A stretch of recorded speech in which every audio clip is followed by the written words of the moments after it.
Yorana à tous, je suis Caroline, diététicienne du coup au département des programmes de prévention de la direction de la santé. Donc je représente aujourd'hui la direction de la santé. Voici. Je voulais faire un petit point aujourd'hui sur l'équilibre alimentaire qu'on a parlé beaucoup aujourd'hui et notamment en restauration scolaire. Je voulais surtout revenir avec vous déjà sur un premier point, le contexte de la Polynésie française. Je pense qu'il y a à parler aujourd'hui la surcharge pondérale est quelque chose de commun dans toute la Polynésie française. Et aujourd'hui, notamment sur les enfants, on repart sur des choses de 36% de surpoids des enfants de 7 à 9 ans, avec 16% d'un stade d'obésité. Donc l'obésité, c'est sur des IMC, l'indice de masse corporelle. Je ne sais pas si ça parle à tout le monde. Ça parle, hein. Et donc 16% d'un IMC supérieur à 30. Donc je ne sais pas si vous vous rendrez un petit peu compte de 16%, c'est quand même énorme. Après, sur la majorité des personnes de 13 à 17 ans, on est sur à 43% de surpoids et donc 20% en obésité, on ne cesse d'augmenter. Et quand on regarde sur les adultes, on est à 70% de surpoids sur les adultes en Polynésie française pour après avoir un stade d'obésité à 40%. Donc on voit bien qu'il y a une évolution tout au long de la vie de surpoids et de l'obésité. Donc le problème est quand même à prendre dès l'enfance. Et c'est important du coup d'avoir un bon équilibre alimentaire dès l'enfance. Il y a plusieurs causes à ce surpoids. On a d'abord une cause indirecte. Donc ça va être un déséquilibre au niveau quantitatif et qualitatif des produits, qu'on en a pas mal parlé aujourd'hui. Donc des grammages, de la qualité aussi des produits servis. On a aussi des aliments riches, donc la qualité, des aliments riches transformés en sucre, en graisse, en sel et de densité énergétique élevée. Donc c'est tout ce qui est calories. Vous en comprenez le mot calories, généralement c'est quelque chose qu'on entend bien. Donc c'est ce qui va nous servir pour aussi fonctionner dans notre corps. On a des modes favorables à la sédentarité. Donc il y a ça aussi qui est important à reprendre en compte. Et des facteurs génétiques. Malheureusement, la Polynésie française, on sait qu'il y a des facteurs génétiques qui est liés justement au surpoids et à autres maladies liées au mode de vie. Et donc le problème de l'obésité, c'est aussi les causes indirectes qu'on va avoir. C'est un facteur de risque majeur pour développer certaines pathologies. Diabète, tout ce qui est maladie cardiovasculaire. On a aussi des problèmes d'hypertension artérielle. Tout ça qui sont des facteurs, enfin qui sont des maladies et des pathologies, clairement partout sur la Polynésie française. Hop, on va revenir au principal, l'équilibre alimentaire. Alors, j'ai entendu beaucoup de choses aujourd'hui, c'est pour ça que je vais peut-être un peu adapter. Beaucoup de questions, beaucoup d'interrogations. Je voulais juste repartir sur quelque chose de simple. Qu'est-ce que c'est l'équilibre alimentaire? C'est de manger une alimentation variée et équilibrée. Équilibrer, donc varier son alimentation pour apporter à l'organisme l'énergie et les nutriments nécessaires. Donc varier, ça va être la diversification alimentaire. Ça va être le fait de manger de temps en temps du riz, de temps en temps du taro, du hourou. Tout ça, ça va nous apporter des vitamines et minéraux différents à chacun. Donc de la variété. Aussi au niveau des fruits, des légumes, vraiment plein de choses multipliées. Ça peut être aussi des saveurs pour les enfants. Bah, c'est quoi un hourou, c'est quoi un taro, pourquoi on le fait cuire comme ça n'a pas le même goût. Donc voilà, multiplier les choses. Et du coup, équilibrer, ça va être surtout pour apporter la bonne quantité de nourriture à nos enfants. Et ça, c'est une question que j'ai entendue beaucoup. C'est quoi qu'on doit servir à nos enfants? Quelle quantité qu'on doit faire? Comment on peut faire pour donner la même quantité aux enfants? Est-ce qu'un enfant de maternelle doit manger la même chose qu'un enfant de primaire? Eh bien, tout ça, c'est aussi simple et c'est actualisé dans des recommandations qui s'appelle le GMRCN. Je ne sais pas si ça parle à quelqu'un. C'est un gros pavé de la restauration scolaire de métropole qui est adapté à la Polynésie française parce qu'il y a une petite partie à l'intérieur qui est fait pour la Polynésie française. Et à l'intérieur de ça, vous avez tous les grammages recommandés par rapport à certains aliments. Alors après, c'est facile de dire, c'est bien de manger 30 grammes de crudités en entrée. C'est facile. Comment ça va se passer? Le plus simple, parfois, c'est de prendre une même cuillère. Et cette cuillère-là, on sait que c'est 30 grammes. Et du coup, quand vous servez le riz par rapport à vos enfants, vous savez que cette quantité-là, normalement, c'est la quantité qu'ils doivent manger. Alors oui, il y a des enfants qui vont manger peut-être un peu moins. Et il y a beaucoup, je pense, d'enfants qui vont manger un peu plus. Et je vais répéter ce que j'ai dit surtout aux ateliers, c'est le comportement alimentaire des enfants qui est copié par rapport aux parents. Et les parents, ça doit être exemple. Et vous êtes parents sûrement. vous devez être exemple pour vos enfants. C'est-à-dire, c'est bien de dire à vos enfants, il faut manger des légumes, il faut manger des fruits. Si vous n'en mangez pas, ils ne vont pas forcément en manger non plus. C'est ça qui est important. Et je vais vraiment dire quelque chose, l'équilibre alimentaire, c'est important, c'est vraiment manger de tout. Alors, tout à l'heure, on m'a parlé, et les pizzas. Je ne sais plus c'est qui m'a parlé de ça. Les pizzas. Alors, est-ce qu'on peut l'intégrer dans une alimentation équilibrée ou pas? Je vous pose la question. Oui, ça peut être possible. Avec une salade? Ok, en plat, en entrée? Les deux. Merci. Effectivement, j'ai un mauvais rôle en tant que diététicienne parfois, c'est qu'on pense qu'une diète interdit de manger des frites, interdit de manger des pizzas. Non, moi je ne vais pas vous dire ça. Je sais que les enfants, ils aiment bien les frites, hein, donc on va leur laisser les frites, mais de temps en temps. Et c'est ça qui joue, c'est de temps en temps. C'est-à-dire vraiment respecter. Le poisson cru en entrée, oui, on peut le manger, mais pas tous les jours, parce que ça apporte beaucoup de protéines en fait. Je vais revenir vers ça. Je ne sais pas si vous connaissez cette petite pyramide alimentaire. C'est quelque chose voilà, c'est l'équilibre en général. Alors attention. Attention. Ici, la base, et ce que j'ai remarqué un peu tout au long de la journée, il n'y a pas beaucoup de personnes qui boivent beaucoup d'eau ici. Hein. Ça boit du jus, mais en dehors des repas, ça ne boit pas beaucoup d'eau. Pourtant, c'est notre base. Hein. L'hydratation toute la journée. Donc les enfants, c'est de l'eau, de l'eau, de l'eau, de l'eau. On enlève tout ce qui est jus, hein. Ce n'est pas super utile. Les fruits et les légumes. Alors, je reviens là-dessus. Tout à l'heure, on m'a posé la question, combien doit-on manger de fruits et de légumes par jour? 5. Alors, j'ai entendu, est-ce que c'est 5 par repas ou c'est 5 pour ta journée? Pour la journée, ok.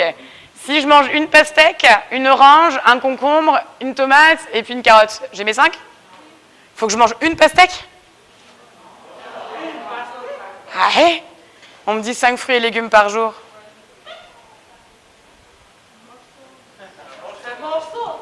Ah, ah. Voilà, le message des fois il est un peu mal interprété, c'est-à-dire que c'est 5 portions, et je rajoute bien le mot portion, de fruits et de légumes par jour. Non mais on avait compris, on n'avait pas mangé une pastèque. Ah, il y en a qui y pensent, hein? En vrai, je l'ai eu comme exemple. Alors la pastèque c'est peut-être un peu exagéré, mais pour un enfant, une aubergine, c'est beaucoup. Donc c'est vraiment la portion adaptée aux enfants, quoi. Voilà. Pour nous, une aubergine, ça va être facile. Pour un enfant, alors le ventre bien plein. Après, on a les féculents. Alors, petite question, le taro, c'est un féculent ou c'est un fruit, enfin un légume? Tout le monde est d'accord avec ça? Tout le monde est maintenant d'accord avec ça? Effectivement, taro, ourou, tout ça, c'est des féculents. Hein. C'est parce qu'ils ont beaucoup de glucides complexes à l'intérieur. On ne va pas rentrer voilà, dans les choses un peu techniques. Et ça, on le conseille à chaque repas. Chaque repas, pourquoi? Parce que c'est le boost de l'énergie. C'est ce qui va ramener nos enfants la patate. Donc c'est vraiment notre énergie à notre corps. C'est ce qui va permettre de nous faire fonctionner aussi notre cerveau, tout ça. Par contre, si vous lui en donnez trop, les enfants, après, ils vont aller dormir, quoi. Ils ne seront plus trop actifs. Donc attention. Oui, mais pas de trop. Et on revient toujours sur nos quantités. Donc les grammages. Alors on a après notre petit groupe qui s'appelle VPO. VPO, viande, poisson, F. Ça aussi c'est important, mais, et alors là je vais le dire, on en a parlé aujourd'hui, pas essentiel. C'est-à-dire qu'aujourd'hui notre consommation est tendance à manger beaucoup de ce groupe d'aliments. C'est-à-dire en manger en entrée avec le poisson cru, après on va partir sur une viande. Ça fait beaucoup pour nos enfants en fait. Donc la loi aujourd'hui métropolitaine a tendance à dire réduisez ça. En Polynésie française, ça doit être pareil, réduisez les quantités. C'est-à-dire que oui, de temps en temps, on a une fois du poisson, super, en entrée. Hein. Après, en plat, on peut avoir une viande, tant pis. Mais aussi intégrer des menus végétariens. Et c'est des lois, et ça s'appelle la loi Egalim. C'est une loi qui s'est instaurée en métropole et qui normalement est valable aussi ici, dans la mise en place de menus végétariens par semaine. Menu végétarien ne veut pas dire menu que les enfants n'aiment pas. Hein. Attention. Hein. C'est pas, je ne sais pas, un riz et du lentille. Hein. Non, non. Ça peut être un burger végétarien. Là, les enfants, je vous jure, ils vont le manger. Hein. Ça, c'est sûr. Et on peut rentrer dans des compositions super. Avec des petits steaks végétales, pourquoi pas maison, encore mieux. Et là, on est parti. Mais voilà, faites apprécier des menus végétariens pour réduire cette quantité de viande qu'on a tendance à beaucoup trop manger en ce moment. Quoi. OK? On a notre matière grasse qui est souvent un peu incriminée, mais on en a besoin. Donc les vinaigrettes, c'est pas interdit. Et j'ai une petite question à vous poser par rapport à ce que j'ai entendu aussi. Le lait de coco.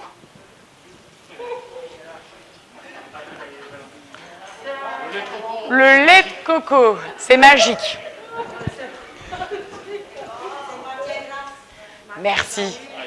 Alors, attention, c'est ça, c'est quand même gras. Donc c'est top, hein. Mais mollo mollo, quoi, hein. On y va tranquille. C'est-à-dire un petit peu, mais adaptez vos quantités. Il ne faut pas que ça baigne dans le lait de coco. Il ne faut pas trouver lait de coco en entrée, lait de coco dans le plat, plus le dessert. Les fruits, c'est pas obligé que ce soit mangé au lait de coco non plus. Aujourd'hui, partout, hein. J'ai rien dit, hein. J'ai rien dit, hein. Non, voilà. Alors, important aussi, et voilà, super pertinence, l'équilibre alimentaire ne se fait pas en un jour. C'est sur toute la semaine. Donc c'est pas grave si des fois on a un menu un peu plus lourd, parce que c'est peut-être les vacances, parce qu'il y a Noël derrière, je ne sais pas, parce qu'il y a Pâques ou chose. C'est pas grave. Notre équilibre va se faire sur toute la semaine. Pas de panique. Et on fait ce qu'on peut. Et il y a un... Ils l'ont mis où? Ah, j'ai loupé.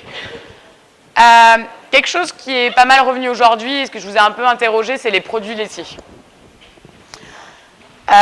Aujourd'hui, on vous demande d'intégrer des produits laitiers pour respecter cet équilibre alimentaire. Sauf que je sais très bien que ce n'est pas la réalité des choses. D'une part, c'est cher, on ne va pas se l'avouer. Surtout pour les budgets des communes, je pense que toutes les communes ne peuvent pas se permettre de mettre des produits laitiers. Et de notre part, on ne peut pas forcément les trouver partout non plus. C'est pas grave. À un moment donné, on fait avec ce qu'on a. Donc l'équilibre alimentaire, on s'adapte aussi par rapport aux îles. Il faut avoir des repas le plus équilibrés possible, mais on ne peut pas être parfait partout parce qu'on n'a pas les moyens d'être parfait non plus. Il y a des petites choses, il y a des petites astuces par contre qu'on peut faire. C'est du style une purée de légumes ou une purée de taro, on peut mettre du lait dedans. D'une part, le lait ça coûte moins cher, on le trouve plus facilement et ça nous fait une portion de protéines, enfin de produits laitiers. Donc ça peut être des petites astuces. Mélangez votre fromage blanc avec des fruits. Donc comme ça, on réduit la portion de fromage blanc, puis on met un peu de fruits. Comme ça, les enfants sont contents. Et il y a une chose aussi que j'ai vraiment envie d'appuyer, attention aussi aux produits laitiers que vous achetez. C'est-à-dire qu'il y a des produits laitiers, ils sont plus tendance produits sucrés que réellement produits laitiers. Parce qu'ils sont bourrés de sucre, bourrés d'édulcorants, de tout et n'importe quoi. Donc on ne sait plus trop bien où on se trouve en fait. Donc préférez des produits nature et retrouvez justement des produits bruts et non transformés. Faites travailler vos cuisines justement sur des produits bruts s'ils peuvent. Retravailler, par exemple avec ce qu'on a fait avec l'atelier de cuisine. On a fait un taro, on a fait des beignets de taro, au lieu de les acheter dans le commerce, par exemple, tout fait. Ça, c'est top. Donc, le dernier est vraiment non indispensable, c'est tout ce qui est produits sucrés. Donc, produits sucrés, c'est du miel, c'est de la confiture, c'est des gâteaux, c'est des sodas, c'est tout ça, tout ça. Ça, normalement, vous n'êtes même pas obligé de les mettre dans vos menus. Par contre, ça fait plaisir à vos enfants quand ils ont un petit gâteau en dessert. On va peut-être pas leur enlever leur plaisir. Hein. Donc mettez-le au menu de temps en temps. Et justement, dans le GMRCN que je vous parlais tout à l'heure, tout est regroupé par rapport aux fréquences alimentaires. C'est-à-dire qu'on va dire que les produits sucrés, on va les mettre par exemple sur, alors je ne vais peut-être pas vous dire de bêtises, sur 5 semaines, on va les mettre 4 fois. Donc sur 5 semaines, il y en aura 4 fois au menu, dans les 5 semaines. Donc c'est pas mal, ça peut être sympa quoi. Donc le gâteau de Motini qu'on a mangé ce midi, je pense que c'était pas mal aussi, quoi. C'était pas mal, hein.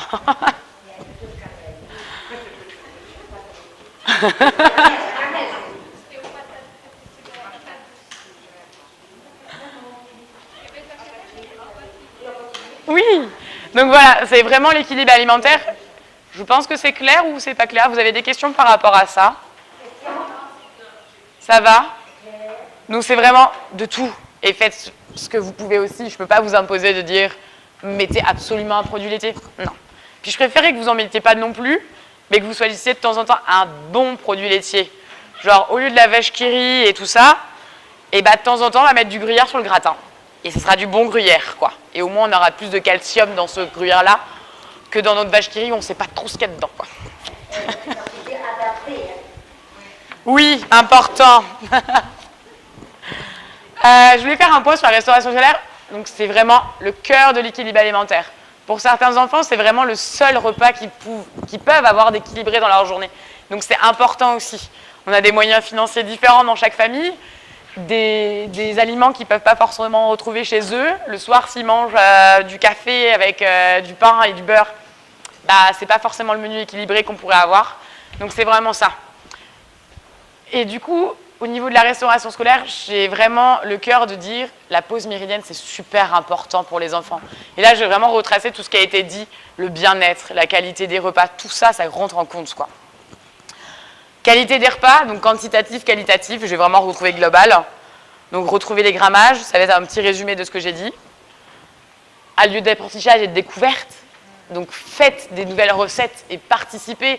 Prenez un tarot, vous dites, bah, le tarot, qu'est-ce que je peux faire avec? Purée, on a fait des beignets, on a fait par exemple du gratin. Voilà, multipliez les choses. Si les courgettes ne passent pas à vapeur, bah, proposez-les sautées. S'ils n'aiment pas sauter, bah, proposez-leur avec du poisson par exemple. Dites pas, non, les enfants, ils n'aiment pas les courgettes. C'est faux. C'est peut-être parce qu'il n'a pas aimé cette façon de la cuisiner qu'il n'a pas aimé.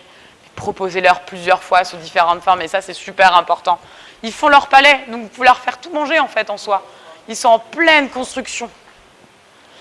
Et un lieu d'apprentissage, c'est là où ils vont apprendre, et aussi, ça va être des comportements alimentaires. La restauration va donner des bons comportements alimentaires. Vous êtes la base des choses. En soi, si vous donnez des bonnes habitudes aux enfants, ces enfants referont les mêmes habitudes à la maison. Ils vont peut-être dire « Ah, papa, maman, moi j'ai mangé ça ce midi, c'était bien. Est-ce que tu pourrais me le refaire ?» C'est bien. Et ça, du coup, les parents vont commencer à changer. Eux, plus tard, quand ils seront parents, ben, ils vont garder ces bonnes habitudes alimentaires. Donc, ils vont le refaire par rapport aux enfants. Et vous allez participer justement à la prévention, et la prévention des maladies liées au mode de vie. Et ce qui est le plus gros fléau en Polynésie française, en fait. Un petit point sur la direction de la santé, nos petits rôles. Donc, nous, on est copartenaires, cofinanceurs du projet des classes d'égout polynésiennes. Donc, vous avez certains bien eu l'explication, nickel. Donc, on fait partie de ça. On mène aussi en place le projet classe de santé, qu'on est partenaire aussi. Je ne sais pas si quelqu'un a entendu parler de classe en santé, un label. Ça a entendu un petit peu. Ah. Voilà, super. Donc, vous avez eu un peu les explications. Donc, c'est des projets d'action à mettre en place, justement, sur différents thèmes. Ça peut être l'écologie, l'alimentation, l'activité physique, donc vraiment plein de choses. Et j'en profite aujourd'hui, et je pense que toute la journée, j'ai entendu pas mal de demandes. Et je pense que justement, on va travailler avec le SPC pour répondre à vos demandes. Des demandes de formation, beaucoup. Des problèmes, justement, de formation, des non-connaissances sur l'équilibre alimentaire. Et je pense qu'on va essayer de vous proposer des choses. Après, et ce que je dis tout le temps, c'est pas nous qui vont vous proposer, mais je préférerais que votre demande vienne de vous. C'est-à-dire, qu'est-ce que vous avez envie de mettre en place dans vos commandes? Qu'est-ce qui vous manque comme moyen, comme finance, je ne sais pas. Et faites vos projets à vous. Je ne vais pas arriver en vous imposant des choses parce que je pense que vous ne les recevrez pas pareil de la même manière, mais plutôt que si c'est vous qui vous faites une demande, vous les accepterez mieux aussi. Voilà. Est-ce que vous avez des questions?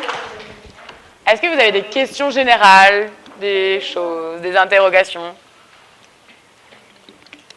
Alors, je reste avec vous demain, donc si vous, ça surlupine encore cette nuit, il n'y a aucun problème, je serai là aussi pour vous répondre demain. N'hésitez pas à m'interpeller, à venir me voir, à prendre mes coordonnées si vous avez des questions urgentes ou des choses à faire. Ça, il ne faut vraiment pas hésiter.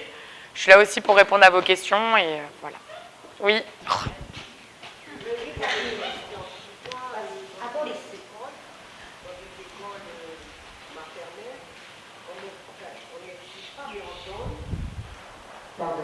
On donne du lait aux enfants avec un biscuit. Pourquoi du lait en longue conservation et ne pas prendre du lait vraiment frais? Alors ça doit être une question d'hygiène. Malheureusement, la restauration collective ne peuvent pas non plus faire ce qu'ils veulent. Alors ça va, en Polynésie française, vous pouvez mettre du poisson cru au menu. Hein. En métropole, c'est mort. Hein. Clairement, ils n'ont pas le droit.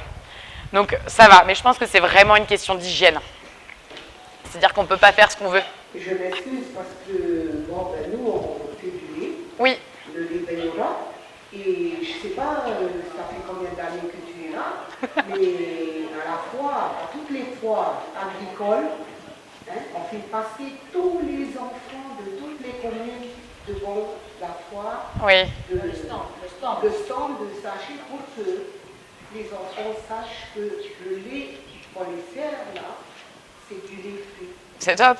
Mais c'est bien ces initiatives. Voilà. Et la boîte, eh bien, souvent, on s'est aperçu que ben, les enfants, on leur voit, mais nous, on n'a jamais vu ça, mais par contre, ça, oui. Ouais. Voilà. Et ça, c'est toute l'éducation. Hein. Voilà. C'est plein de projets à mettre en place. Parce que, ben, on est quand même un établissement local. Et voilà, c'est pour voir le lait qui est local. Oui, ben, nous, on sort notre lait de la ferme de Calaban. c'est ça. Je reviendrai un peu justement sur les produits locaux tout à l'heure à l'occasion de la table ronde. On parlera justement de l'intérêt nutritionnel des produits locaux. Mais oui. Puis, voilà, en plus encore, je vois que bon, ben, pour les produits que vous parliez de sucre, et ben, nous sommes très vigilants de ça. C'est super. On a vraiment baissé, et pour vous dire que ben, maintenant, quand tous nos sucres de Nouvelle-Zélande, commandés vers la France, maintenant le sucre vient de la France. Super. On a trouvé qu'en Nouvelle-Zélande, il est plus sucré que la France. D'accord. Ok. Bien, merci. Je pense que les communes seraient prêtes à prendre le chez toi. Il faut juste peut-être voir. Je sais pas, ça doit être des recommandations. Ouais. Peut-être, c'est une proposition. Hein. C'est vrai que le lait Béora, c'est le meilleur. Moi, j'en prends très rarement, hein, justement. Ben, on peut négocier. Il y a une autre question, c'est la dernière, Cathy. Ensuite, on passe à la table ronde. Oui, alors, moi, c'était beaucoup plus par rapport au grammage, parce que j'étais étonnée tout à l'heure, vous allez voir, dans la théorie de Doris, le grammage qu'on a effectué tout à l'heure. C'est que moi, ce n'est pas mon métier, puisque j'organise les centres de vacances, donc les grammages, j'en connais un petit peu, puisque moi-même, je suis directrice de centre de vacances, et j'étais complètement. Voilà, c'était très peu de ce que j'ai fait ici. Est-ce qu'on a les mêmes, parce que nous recevons nos grammages du ministère de la Jeunesse, que je suppose qu'ils viennent du ministère de la Santé. Donc, C'est différent. voilà, exact. C'est de trouver peut-être le juste équilibre. C'est parce que après nous, on passe une agressive. Non, c'est comme ça qu'on nous a appris, et c'est ça avec les enfants. Oui. Donc, il faut peut-être le voir au niveau du grammage. Est-ce qu'on a les mêmes grammages? En fait, les grammages sont établis par rapport aux besoins des enfants. C'est-à-dire qu'un enfant a des besoins différents par rapport à un adulte. Aujourd'hui, en Polynésie française, un enfant mange généralement comme un adulte. Donc, le problème, ça va être, il va apporter beaucoup d'énergie à son corps va faire quoi? Le garder, donc le stocker. Donc, il va le stocker sous quoi? Comment? En graisse. Donc, la surcharge pondérale qui va arriver. Donc, c'est trouver cet équilibre, c'est-à-dire qu'un grammage est adapté à un type de personne. Alors, c'est d'un type de personne. Hein. C'est-à-dire un enfant de maternelle n'a pas les mêmes besoins qu'un primaire, n'a pas les mêmes besoins qu'un collégien, ni qu'un adulte, ni qu'une femme enceinte. Enfin, vraiment, toutes les personnes différentes. Hein. Personne ne doit manger la même chose dans son assiette. C'est vrai qu'il faut arrêter de regarder un peu l'assiette des voisins. Hein. C'est fini, ça. Donc, il faut vraiment repartir sur ces grammages-là. Par contre, je comprends qu'un enfant, parfois, a faim, parce qu'il a été habitué à manger des grandes quantités. Et là où vous pouvez essayer de faire quelque chose, c'est en augmentant la part des fruits et des légumes. Parce que les légumes vont gonfler dans l'estomac, donc prendre plus de place, comme vous ce midi en fait. Vous avez mangé plus de légumes, je pense, que d'habitude à votre habitude, pas que des féculents. Du coup, vous avez mangé moins de féculents, plus de légumes, vous êtes autant rassasié que d'habitude. Et je vous jure, vous allez tenir normalement jusqu'à ce soir. Alors, il y aura, pour votre info, il y a un guide sur les grammages qui est en cours de réalisation par l'SPC. Ah, parfait. Et vous l'aurez, ce guide. C'est basé sur, c'est basé sur le GMRCN. Voilà. C'est basé sur le GMRCN que vous avez fait. Oui. C'est la Bible. Et vous avez intérêt à suivre. Ah et voilà. Et après, sur 4 ans, vous aurez double problème. C'est ça. Et il y a important, c'est moins de quantité, enfin, réduisez vos quantités, c'est-à-dire plus d'argent, moins de gaspillage alimentaire aussi. Donc, vous pouvez réinvestir aussi sur des produits de meilleure qualité. Il y a ça aussi. Donc produit brut. En tout cas, merci encore, Caroline.